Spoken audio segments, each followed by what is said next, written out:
quiero saber, quedó por ti la vida. Me preguntas por qué yo te amo así y me pides que te diga bien mío el porqué, la existencia que cifrado yo en ti. Dime por qué cantan las aves, dime por qué alumbra el sol,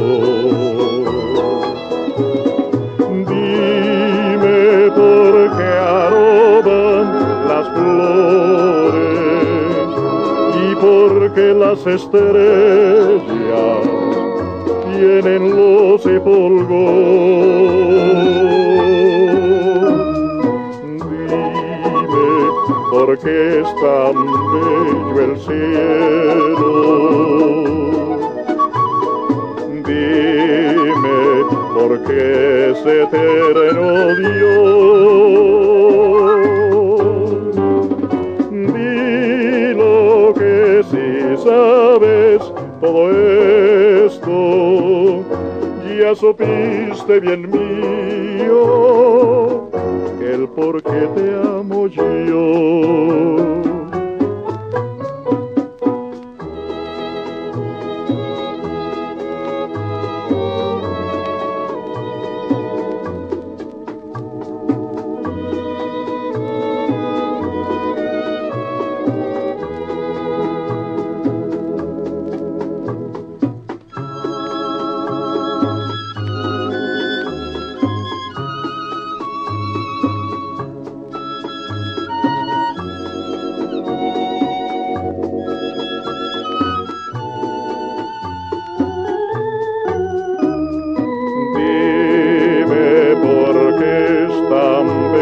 El cielo,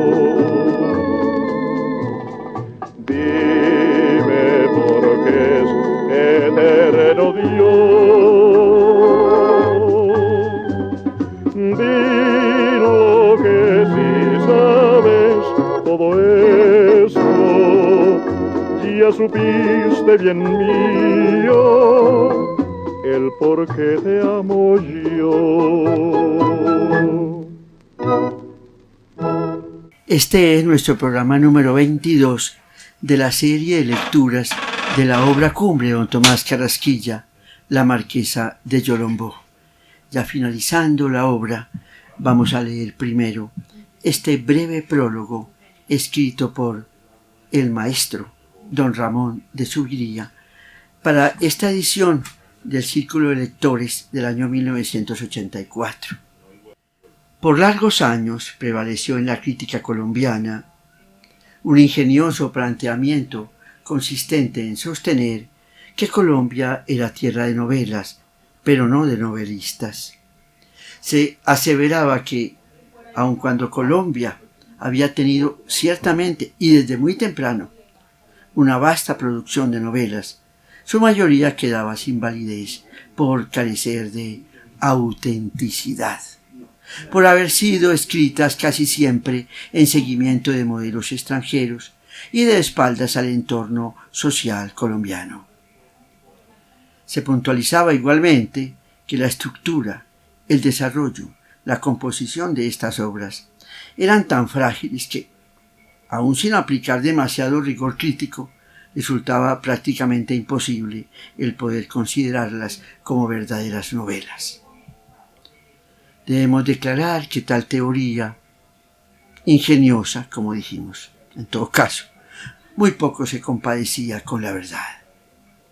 Podría, sí, aceptarse que la mayoría de esas obras, las que van desde el ciclo histórico y romántico hasta el costumbrista, fueron escritas en una opresiva atmósfera de tradición retórica y que muchas de ellas acusaban indiscutibles fallas de técnica, de oficio. Pero negarles autenticidad era ir demasiado lejos, porque precisamente el rasgo distintivo mayor de todas aquellas novelas fue constante, irrestricto apego y sujeción a su circunstancia natural y social. El núcleo más vigoroso de esa tendencia estuvo constituido por los autores llamados costumbristas, cuyas obras, si no alcanzaron plena vigencia y validez como novelas, ello fue debido justamente a su excesiva complacencia en la descripción realista de ambientes, tipos y costumbres, con su correspondiente desatención por lo individual y lo concreto, y los vuelos creativos de la imaginación y la fantasía.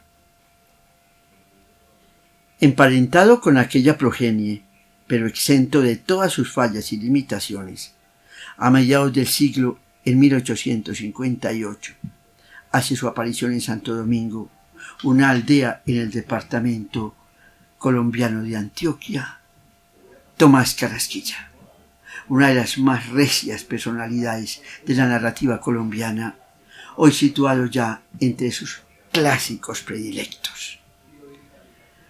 Para que así fuera, lo dotó la naturaleza con los más variados y ricos dones. Gracia, ante todo, en la actitud humana y en el manejo de la lengua, que conocía profundamente en su universalidad castellana y en la proyección vernácula de su provincia. Cuando escribía, parecía retosar en ella, con una gozosa agilidad lúdica que recuerda a Cervantes. Además, agudo poder de percepción para sorprender las más sutiles variantes en el comportamiento social y psicológico. Sensibilidad para la captación y comprensión de los altibajos de la conducta humana. Vivaz ingenio, sensualidad, bondad, inteligencia y, por sobre todo, casta, la del escritor de raza, no hechizo, con todos sus atributos para domeñar las palabras y ponerlas a su servicio, para urdir las tramas más insospechadas por vía de la pura invención o por la recreación de la realidad. Y esa extraña virtud de poder elevar lo anecdótico y particular a las esferas de lo trascendente y universal. Carrasquilla supo magnificar aquellos dones con la cotidiana frecuentación del mundo y de los hombres, con la indagación directa de la humana experiencia. Como buen antioqueño, fue varón andariego, con mucho mundo a bordo. Mal estudiante, desde muchacho, se vio obligado a ensayar los más heterogéneos oficios. Entre otros desempeños, trabajó como sastre y minero. Conoció también el tedio de la burocracia y los cargos públicos. Largamente cultivó la bohemia. Amó mucho a sus gentes. En sus 11 novelas y numerosos cuentos, la mayoría escritos en el habla popular local, en la lengua que él mismo hablaba, nos dejó su más vívida y hermosa representación. Todavía joven, enfermó de las piernas. En 1940 muere de una gangrena en Medellín. Arriba exaltamos ya muchas de sus virtudes y gracias, pero aún nos resta por destacar su atributo mayor, su extraordinario poder de fabulación, su condición de fabulador en el más alto grado, por su capacidad de establecer al servicio de una creación siempre original y convincente las cómplices relaciones entre temperamento y circunstancia, entre azar y voluntad, entre fatalidad y afirmación del propio destino. Y con igual eficacia, tanto para el cuento como para la novela. En ambos fue maestro consumado. Su novela más popular es La Marquesa de Yolombó, que ha sido llevada muy exitosamente a la televisión. Casi todos sus cuentos son verdaderas joyas del género. Uno muy conocido, En la diestra de Dios Padre, fue igualmente adaptado a la escena teatral con mucha fortuna. Finalmente, cumplida ya esta esquemática presentación, corresponde ahora al lector asumir la tarea deleitosa de ir comprobando en los textos la verdad de tantas excelencias nombradas. Palabras de don Ramón de Zuviría. Y don Tomás dedicó a su entrañable amigo la obra. Dice así la dedicatoria. A José Félix Mejía Arango. Pepe, te dedico este mamotreto ya que tanto me has empujado para que lo escriba. A ti, caricaturista y dibujante de tan subido modernismo y partidario de los figurones estilizados y contrahechos, que hoy privan en las pinturas decorativas, no deben disgustarte del todo los mamarrachos tan acentuados y los fondos tan escandalosos que saco en estos cronicones. Puede que no te fastidie tampoco la manera ordinaria y tosca de que me he valido en esta vez más que en otras. En todo caso, ahí te va esto, con la estimación de tu tío y amigo, Tomás Carrasquilla. Y titula, a guisa de prólogo, vamos a leerle una parte de este mismo, esto que nos deja antes de comenzar la novela, y firma Tomás Carrasquilla estas palabras. Comencemos siquiera un fragmento. El Yolombó actual es caso peregrino de resurrección. Helo ahí, desenvolviéndose por lo pecuario, por lo agrícola y lo minero. Helo ahí, con su cabecera de traza y aire urbanos, con buenas construcciones, con palacio municipal de materiales y estilo arquitectónicos, con planta eléctrica y tubería de hierro, con gota de leche, teatro y hospital. Helo con prensa, con gentes laboradoras y enérgicas, con ediles estudiosos y progresistas. Helo ante una perspectiva de prosperidades más o menos cercanas, más o menos seguras. Pues ahí donde le veis, era 50 años atrás,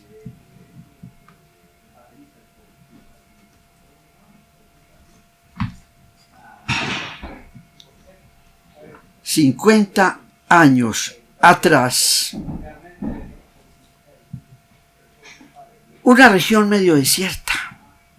¿Qué son para un territorio tan extenso? Uno que otro fundo, tal cual laboreo aurífero en reducida escala, dispersos y alejados unos de otros.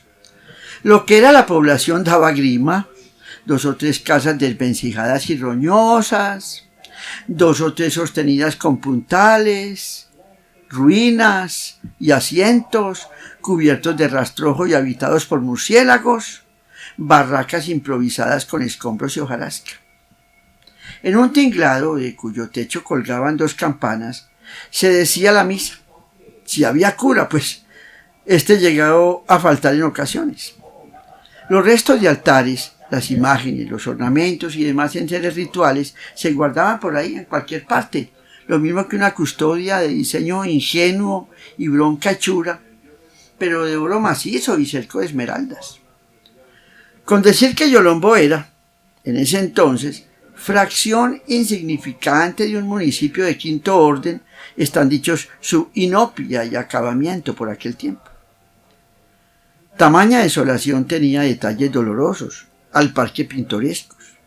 Un viejo trémulo cavando unos matojos, negritos tuntunientos tendidos a la vera, que, en su mudez, imploraban la limosna con la miseria de sus harapos y la tristeza de sus ojos agrandados. Gallinas flacuchentas persiguiendo saltones y gusarapos, perros tirados al sol, rascándose la sarna, más por espantar el hambre que por la pica. Caras rugosas asomadas en ventanillos, en la tilba del viandante, pues ha de saberse que aquello era camino real, ni más ni menos, aunque no siempre fuera transitable. Gente moza no se veía ni para muestra. Unos se alquilaban en alguna finca, otros en alguna mina. Estos, monte adentro, buscaban con su escopeta con qué llenar la olla de su prole. Aquellos, metidos en riachuelos o a su orilla, zarandeaban la circular batea medio colmada de agua, de arena y de cascajo. Este último trabajo daba a muchos proletarios montañeros la mazamorra cotidiana. Y de ahí le viene, probablemente, a labor tan primitiva el nombre de mazamorreo, aceptado en la terminología mineralogista. Es de verse en las regiones auríferas de Antioquia, cómo escarban en ríos o en vetas abandonadas hombres y mujeres, niños y ancianos, en busca del granillo codiciado. Al atardecer, apenas si se turbaban aquellas soledades yolomberas con el regreso de uno que otro, y cuando la noche se echaba encima con todas sus tristezas, era el único consuelo ver la candela de Dios en aquellas cocinas sin paredes, plantadas en aquellos predios sin cercados. Mas, si la noche era estrellada, no sería para afligirse ante estas ruinas de la tierra, sino para alabar al Creador con las obras de su firmamento, porque desde esta breña de los Andes, donde se emplaza Yolombó, se destapa el cielo a la redonda, que es una gloria. Ninguna silueta altanera sobresale demasiado de la línea que cierra aquel horizonte. Alrededor del lugar se agrupan, como cabezas de espectadores que lo contemplasen, un sistema de collados, de forma y de tamaño, casi iguales. En sus encañadas y vericuetos corren muchas aguas, de donde se saca algún oro, mucho paludismo y muchísima anemia tropical. Llaman a esta formación las lomas, y sus flancos están cubiertos de pastos naturales. Si aquellos testimonios de otra época y otras gentes daban mucho en qué pensar en las claridades del meridiano, mucho más daban todavía a la luz de las estrellas, oyéndole cantar a cierta vieja, memoriosa y colorista las grandezas de aquel Yolombó del siglo antepasado, de su amo el rey, de los capitanes a guerra, de la sangre azul, de las fiestas y galas, de tantas damas y tantísimos caballeros. Confirmaban aquellas narraciones los pedazos de muro de algún templo, trozos de columnas, capiteles, puertas y muebles historiados, fragmentos de altares. Confirmaban los derrumbamientos enmarañados con la maleza, cascotes de tejas y de losa, vigas maestras dispersas acá y allá, y que aún respetaba el hacha del labriego. Según tradición y deducciones, era Yolombó, desde los comienzos del siglo XVIII, villa muy importante e infanzona, con 3 iglesias, casa consistorial, cárcel, habitaciones cómodas y las grandes oficinas de las rentas reales. Cobrabas en estos despachos el impuesto de los indios, los quintos del rey, o sea, el del producto de las minas, y todas las otras alcabalas de su sacra real, cuyas eran estas indias. Y lo eran no tanto por derecho de conquista, cuando por donación que de ellas le hicieron su santidad Alejandro VI y su santidad Julio II, para difusión de la santa fe y exterminio de las idolatrías. Sí, señor, del rey era este mundo de acá, del rey solo, no de España, como algunos suponen. Cobrábase asimismo en aquellas colecturías el permiso para comer carne en tiempo de Cuaresma, témporas y Adviento, merced a la obligación que tenía todo cristiano de comprar anualmente la bula de la Santa Cruzada.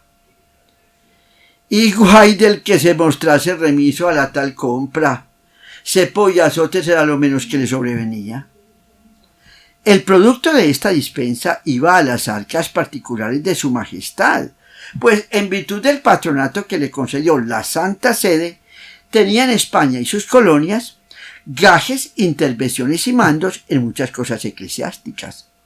A más de estos reales publicanos, tenía asiento en esa villa, que debió ser cabecera de cantón, todo el tren de empleados que su administración requería, a saber, el alcalde mayor o regidor, que por ser capitán a guerra, tenía, a más de las ejecutivas y policiales, atribuciones militares, con todo el rigor y disciplina del ramo, entonces más severo y draconiano de lo que ha sido después.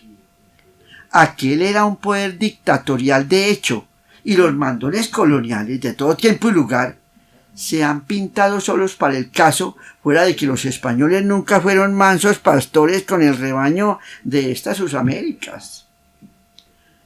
A cualquier indio o sambo, mulato o negro, que le oliese a rebeldía o pillaje a su Alteza el alcalde, le mandaba colgar de la horca, así fuesen las benignidades de aquella paz casi imposible de turbar.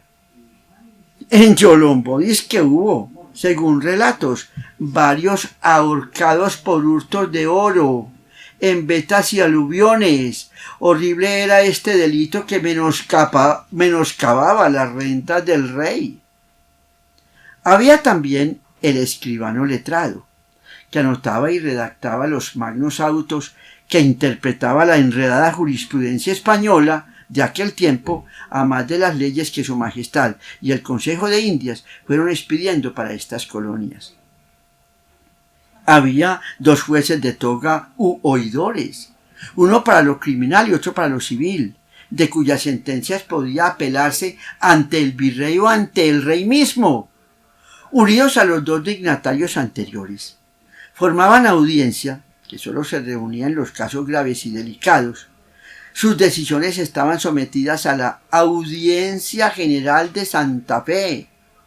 Este empleo de jueces, que siempre implica honor y conocimientos, se remuneraba con largueza y recaía entre los más grandes balbasores y casi siempre entre los nacidos en la península, pues a criollos o canarios se les tenía por inferiores a los peninsulares. Los puestos de cobradores, pagadores de empleados y vendedores de la bula, consabida, recaían asimismo en varones.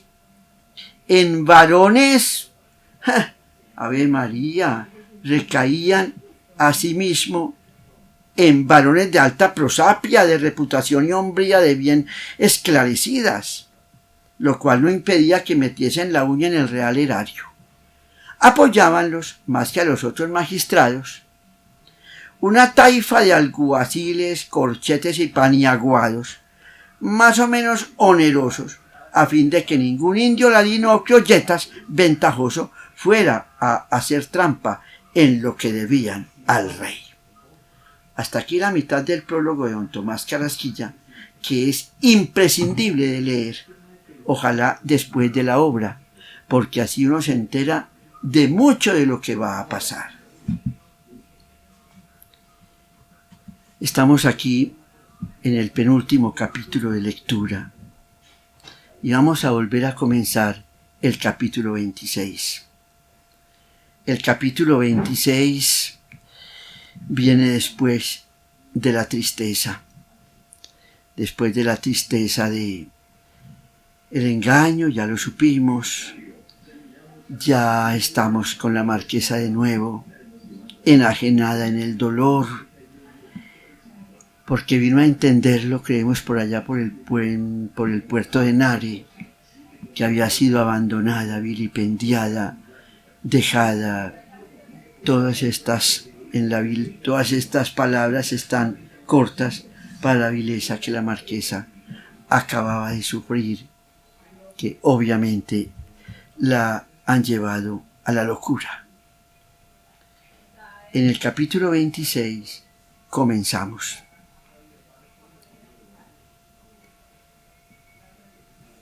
Yolombó sigue. Son sus hábitos, sus muchos vicios y sus pocas virtudes. Pero los espíritus ocundos y retozones han huido de esos ámbitos. Ni una copla, ni un paso de baile, ni un guache, ni una vihuela. A la desgracia de la marquesa que a tantos abarca, se adunan diversas particulares pesadumbres. Don Pablitos, para probar al mundo lo peligroso que es vivir, ha muerto, casi de repente. Doña Liboria y Servanda le han seguido a poco. La desaparición misteriosa del Negro Fiel y de Sebastián Layos, sus viudas e hijos desvalidos, son una compasión y un enigma que tortura a siervos y señores. El horror que ahí inspiran los muertos tiene a muchas familias amilanadas.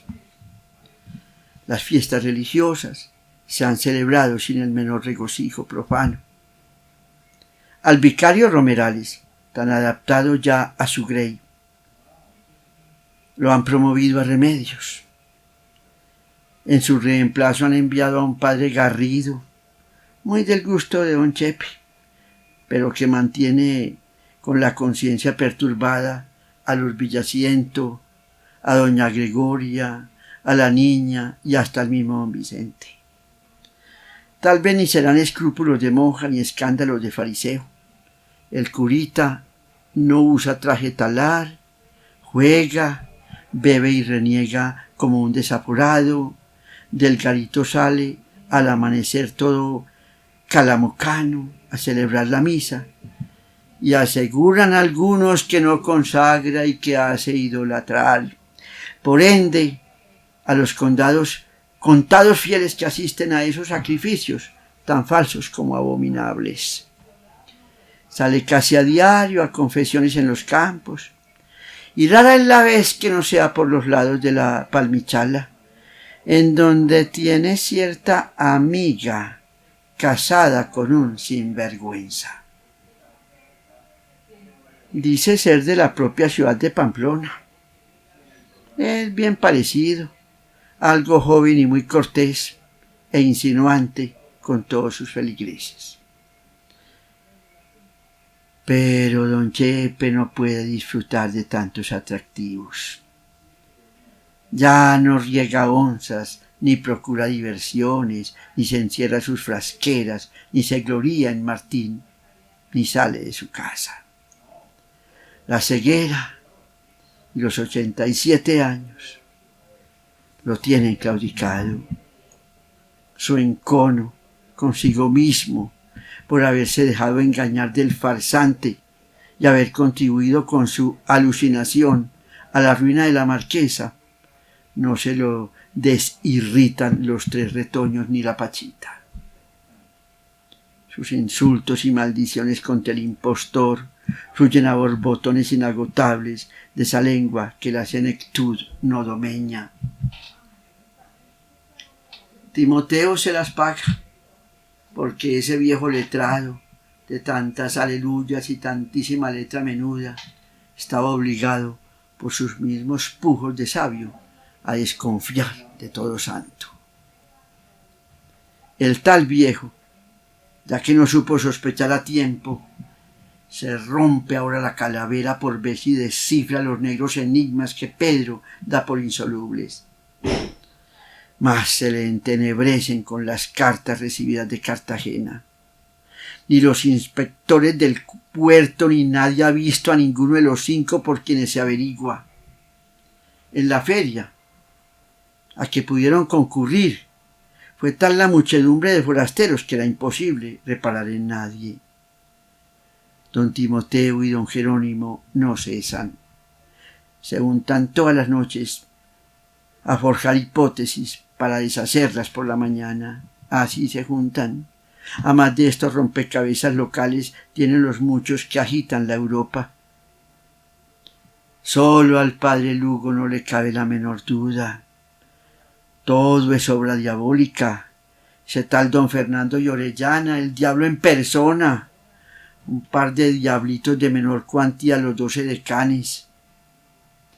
El seráfico sacerdote ya casi no ejerce, ni siquiera exorciza. El rematiz lo tiene desbaratado en una cama. Vive, como siempre, en la casimba anexa a Santa Bárbara. Y hace días le acompañan y asisten el sacristán, don Carmelo Lara y su mujer, doña Eusebia Duque, los patriarcas originarios de San Vicente, que han casado toda su descendencia. Él está chocho, ella sorda como una tapia.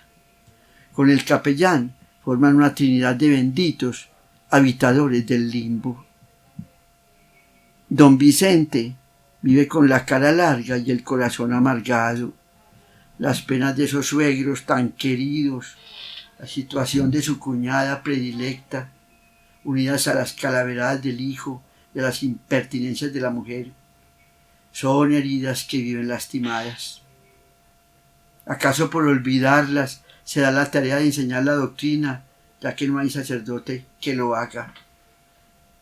Todas las tardes reúne a los niños, blancos y negros, en el cuarto de la escuela, que aún subsiste. Ni la misma doña Luz las tiene todas consigo, a pesar del juego, de la mochila y de ese y de tal, paja larga y verijas de oro, en quien cifra, afuera de maternal locura, el encanto y la dicha de su vida. Él va, como siempre, y le engatusa, como siempre. Ella le prodiga los dulces insultos y le afloja los patacones que él quiera sacar. Empero, cada rato echa sus tongas, de lloriqueos y de berrinches contra ese falsario ojo de chumbimba que se había robado todo lo que le iba a tocar a la luz de sus ojos. Y nunca su palabreja favorita la ha empleado con mayor vehemencia como en estos desahogos maternales.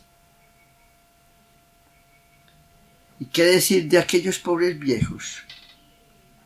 Don Pedro, al quitar a su dolor en obstinado silencio, ha prohibido le mencionen el asunto. Solo quiere en su casa calma y oraciones. Y la visita de doña Gregoria y de la niña, esa sí la quiere. En saliendo de su despacho, se encierra a leer los santos evangelios. Rosalita se recluye en su aposento, a rezar, a meditar, y solo sale a misa tocada con mantellina de bayeta, la bandera de las ánimas que decían entonces.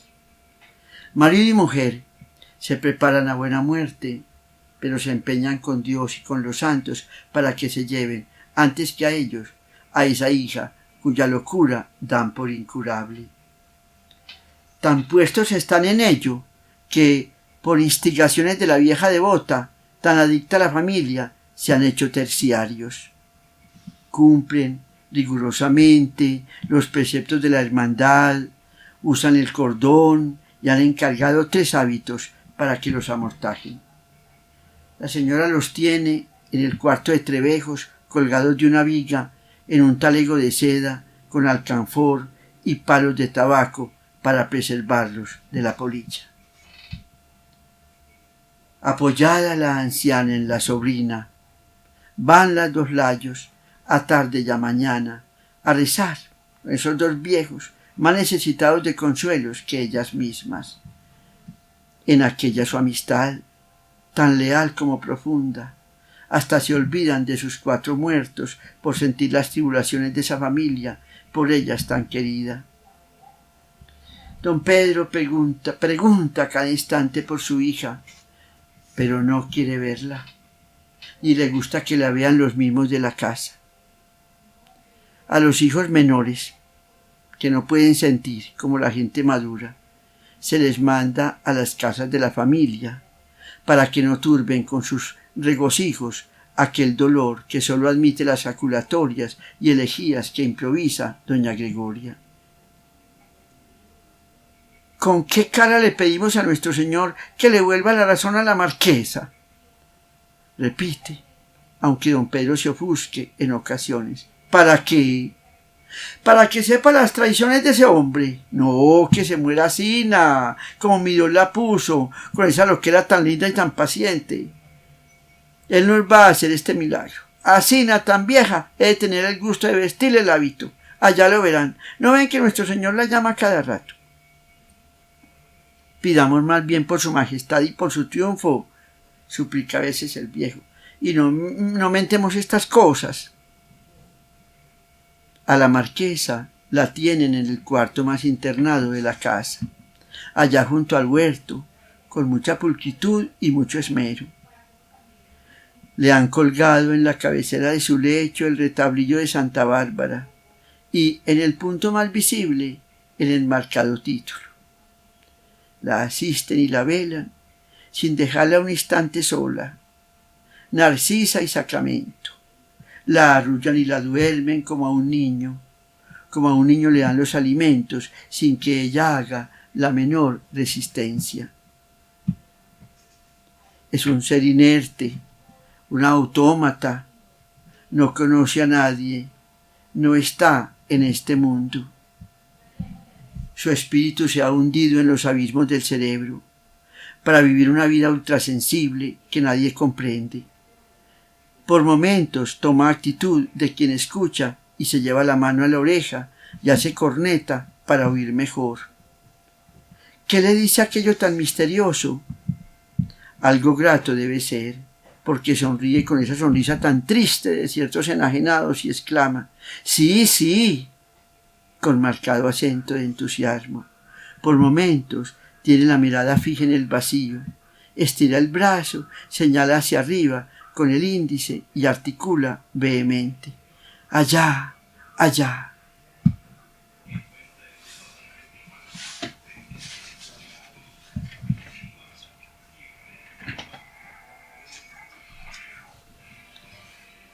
La levantan, la sientan en la silla, la hacen andar por el cuarto, la pasean por los corredores, la llevan al huerto, la sacan a la manga, y siempre aquella ausencia de esta vida. Aquel escuchar, aquella mirada fija, aquel señalar, aquel «sí, sí», aquel «allá, allá».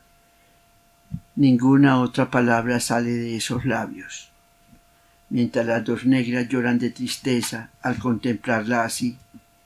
Doña Gregoria llora de alegría. Tiene por seguro que ese «allá», señalando a cosa tan alta y tan lejana, es la gloria eterna, que eso que escucha es la voz de Dios, que la convida a su reino.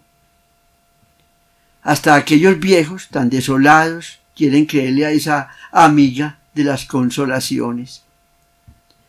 Sobre tantas arideces y pesadumbres como acosan a Yolombó, flota una tribulación trascendental a toda la colonia y en especialidad a la nobleza española. Su majestad y su tierra están en 1000 apuros. Desde el año precedente, casi a raíz del desastre de la marquesa, se han recibido de la metrópoli terribles nuevas. Entre los infaustos papeles ha venido el manifiesto de su majestad Carlos IV a todos sus súbditos americanos, en que cuenta el suceso claro y detallado. Los republicanos franceses han cortado la cabeza a su legítimo rey, pariente y aliado de su majestad, y asesinado a casi toda la nobleza titulada y sin titular. Su majestad ha declarado la guerra a esa república regicida, sin Dios y sin ley. Ha movilizado contra ella sus mejores ejércitos y se haya empeñado en cruentísimas campañas. Pide, por ende, a todas sus colonias subsidios para los gastos de guerra, pide oraciones y por el triunfo de su causa, pide sufragios por las almas del rey y de los nobles sacrificados. Yolombo, la noble y leal, ha acudido al llamamiento de su soberano. Oro para la guerra, oraciones para el triunfo de su causa, sufragios por las almas de ese rey y de esos nobles de aquella Francia castigada por Dios con un diluvio de sangre. Alguna vez la indevota villa había de verse, por más de 2 meses, concurriendo casi a diario a las iglesias. Aquel padre Garrido, consagrando o sin consagrar, ha celebrado misas, arreo ya por la paga ritual, ya a destajo. El lugar es víctima de medrosos presagios. Tanto ornamento negro, tanto canto fúnebre, aquel doblar seguido y obsesionante apuran ese horror endémico a los muertos. No han vuelto del susto cuando la muerte de los Layos y la desaparición definitiva de Sebastián y Fiel vienen a confirmar tan tenebrosos presentimientos. Los más aterrados acuden a lavar sus culpas en los raudales del confesionario. Martín y todos sus tarambanas no son para tantas tristezas funerarias.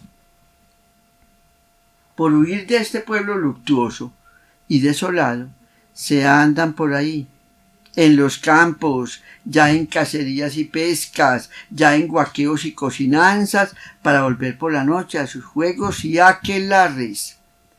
Casi siempre se congregan por allá, al remate de la calle de las Brujas, en donde Martín le ha labrado un nidito a una tortolilla arrulladora que por ahí se ha topado. Goza ahora las glorias de su mayor edad, rindiendo corazones con el guiño azul de sus ojos de hechicero. Y doña Luz y Taita Moreno le aflojan los dineros más que siempre. Tal es la situación de Yolombo en las Navidades del año del Señor de 1794. Desde las 7 de la mañana de aquel 24 de diciembre, redobla la tambora y el mismo don Pedro echa el bando al tenor siguiente. Estando su majestad y el reino en tantísimos trabajos, sería un delito de felonía, si no de lesa majestad, el permitir en el lugar diversiones y regocijos de ningún linaje. El estanco y los ventorrillos donde se expendían licores quedaban cerrados desde ese momento. No se admitían en la calle grupos ni chacotas, ni manifestaciones de alegría. Al golpe de la queda, todos se recogerían en sus casas. Los que quisiesen celebrar el niño lo harían en familia, a puerta cerrada, sin canto, sin música, sin convidados. Solo se permitía salir a la misa del gallo en mucho orden y compostura para tornar a las casas en cuanto terminase, sin demorarse en la calle por ningún motivo y en completo silencio. No habría en la misa villancicos ni música fuera del coro. ¡Ja! Eso no se lo tragaba el Martín y sus satélites. A propia hora toman sus escopetas disque para irse a pasar la noche en la abertura, y al poco rato sale el párroco a confesión por los lados consabidos. Llega la noche, llega la queda y aún no ha regresado. Probablemente no habrá entonces ni la tal misa. El pueblo es un cementerio alumbrado por la luna. El pueblo es un cementerio alumbrado por la luna. A eso de las 11:30 velan al padre Lugo, el sacristán y la sacristana, con espera del niño, ante ingenuo pesebre improvisado con cualesquier ramas. La Virgen y San José El buey y la mula, muy pequeñitos y feitos ellos, esperaban también al Verbo eterno. Es en la salita donde tiene su cama el pobre capellán. Está caricontento y alaba al niño Dios porque, aunque no pueda levantarse y adorarlo de rodillas, no le atormentan los dolores en esa Nochebuena. Rezan la novena, tartamudeada por la voz senil y carrasquienta del sacristán, con el fervor entrañado de esos corazones inocentes. De pronto golpean, con desusado empeño. Don Carmelo, interrumpiendo la santa monserga, corre y abre. Es Matilde Ceballos, otro nieto de Taita Moreno y casi un niño. Alabado sea el Santísimo Sacramento del altar, por siempre alabado y bendito. Aquí me mandan de casa a traer unos frailecitos que acaban de llegar. Aquí están en la calle, vienen a ver si les da permiso para decir la misa de gallo. ¿Cómo no, Matildito? Dígales que prosigan. Los tres frailes se dejan ver en el quicio. Llevan hábito franciscano, quimbas, sombrero de caña y alforjas. La capucha puesta de adelante hacia atrás, con rotos para ver, hablar y respirar, les tapa la cara lo mismo que una máscara. Dios le pague, hermano, contesta uno con marcado acento español. Nuestra regla nos prohíbe hacer visitas, somos de los mínimos capuchivendados, que es una orden muy estricta. Supimos por una familia que el señor cura anda en confesiones y que su paternidad está enfermo. Por eso queremos decir la misita de gallo, si su reverencia lo permite. Vamos de paso y seguimos esta misma noche porque así nos los manda nuestra orden. Vamos a dar misiones a Zaragoza, Remedios y Cancán. ¿Con qué así es la cosa? ¿Y de dónde vienen los frailecitos? Venimos desde Popayán, mandados por su señoría ilustrísima. Hemos dado misiones en los pueblos del Valle del Cauca, en algo otros de esta provincia por donde hemos pasado. A la vuelta les daremos aquí para seguir a la Carolina, Santa Rosa y los pueblos del Cañón. No podemos decir la de revestidos porque el hermano Francisco apenas es lego. Él será el ayudante. El hermano José subirá al coro y yo diré la misa. Así nos queda muy bien. Es el niño Dios que nos ha mandado. Prenda el farol, compre Carmelo y vaya, abra, toque la misa y arregle todo. Mientras tanto voy a avisarles a los músicos, dice Matildito yéndose. Vanse todos y luego le grita a la sacristana, palabra por palabra. Oiga, come Eusebita, no vaya a esta misa, mañana oye las 3, que diga el señor cura y antes pide por los juntos. No me deje solo en esta noche tan grande. Rezamos ahora el rosario y cuando toquen pasar a santos, saca al niño y me lo arrima, para yo besarlo y adorarlo. Ella otorga y asiente con sacudidas de cabeza. Las campanas de Santa Bárbara, esas campanas fundidas con el oro que, al efecto, enviaron hasta España los mineros del lugar, tañen a poco, musicales y nítidas en la serenidad de aquella noche. Los fieles acuden, la iglesia se colma y la ceremonia principia. A la lumbre descolorida de 2 velas que más ensombrecen que alumbran. Válgale Dios a estos cristianos fervorosos. Desde el comienzo notan algo extraño en el celebrante, chantre y ayudante. El ceremonial tiene algo de pantomimas y micadas. El coro, cierto airecillo de molejón, que no tapa ni el clarinete, ni el bajo, ni la corneta de llaves, ni el redoblante, ni triángulos, ni timbales. En el Orate Fratres y el Dominus Vobiscum quieren oír palabrotas. En el Kyrie y en el Gloria un latín que entienden y no de modo muy santo.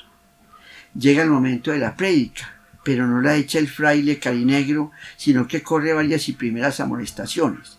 Corre las de cuanta pareja tenga en el lugar enredos más o menos ilícitos y termina con la primera y última del párroco Garrido con la amiga de la palmichala. Toses, bisbiseos, rumores, risotadas de exhibicionismo sobresalen entre el murmullo. ¡Es la cayubra! Viene luego el prefacio de Francisco Vera en puro castellano y vienen otras extravagancias más o menos impías hasta que termina aquello. Los oyentes salen y quieren demorarse en el atrio para ver a los frailes, pero los comisarios orqueteros arrean y arrean negros y gentuza y amonestan a los contados nobles que han asistido. ¿Y qué ha sido todo esto, don Carmelo? ¿Ni él mismo lo sabe? Al darse cuenta de tantos sacrilegios, entra en un solo temblor y un sudor frío le pasa y otro le sobreviene. El espanto no lo deja levantarse y la lengua se le traba como en una pesadilla. Ahí se queda contra un escaño, medio de hinojos, medio desmayado. Cuando la iglesia queda sola logra levantarse, va a la sacristía y los frailes han desaparecido. Ornamentos, vasos y misales están tirados por ahí y abierta la puerta que da a una manga. Virgen Santísima, el diablo alzaría ya con esos frailes. ¿No los había matado un rayo por estar en la iglesia de Santa Bárbara? Librar a ella, a este pueblo, tentado el enemigo malo. ¡Ay! Aquella alma henchida de fe, que ama de veras a Dios y más de veras le teme, sufre el horror de las abominaciones ajenas. Y el viejo, aún trémulo y desmadejado, se postra de rodillas ante el crucifijo y le pide misericordia. Trabajo le cuesta cerrar la puerta porque las manos, todavía convulsas, no pueden voltear la llave. Y hasta aquí llegamos en nuestro penúltimo programa. La marquesa de Yolombó, don Tomás Carrasquilla, Obdul y Julián, como siempre, despiden nuestro programa. Y entramos ese poquito a leer ese prólogo de don Tomás, donde nos habla de Yolombó. Recordemos, es el año de 1794. El año de 1789 había sido el de la Revolución Francesa. Por eso 1789 la Revolución está consignada aquí. Y está después, 1794, en donde dejamos, para que nos falte solo, el último programa, el número 23, de la lectura tan deliciosa y dolorosa al final de la tragedia de La Marquesa de Yolombó, de don Tomás Carrasquilla.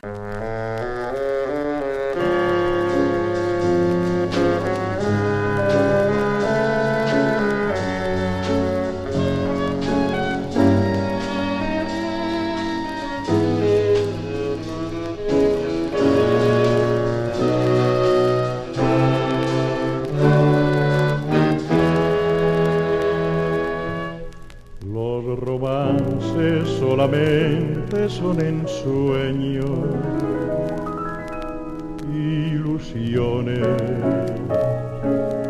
que se van. Los romances en mi vida son así, mar de besos y sonrisas que al llegar y al dejarme quedo solo y canto así.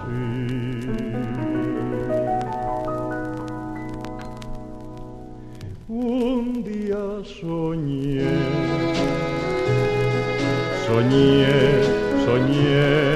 soñando que te besé, jugando así,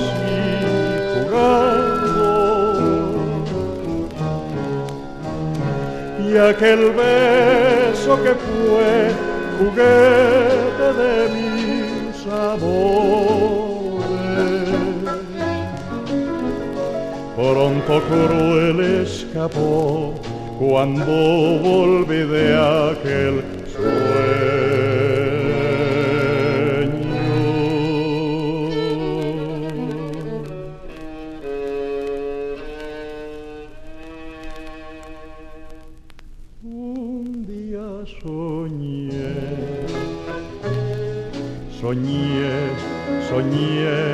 Soñando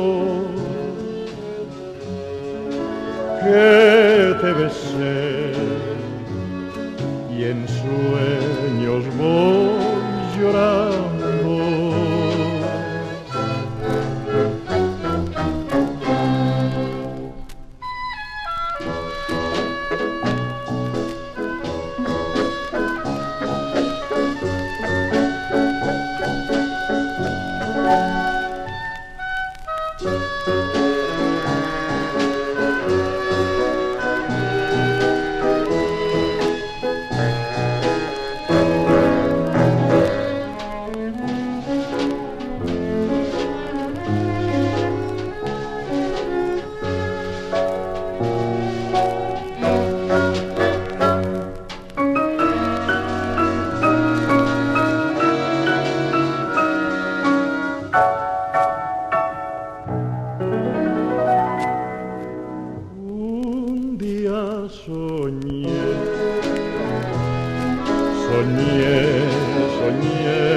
Soñando que te besé y en sueños voy llorando.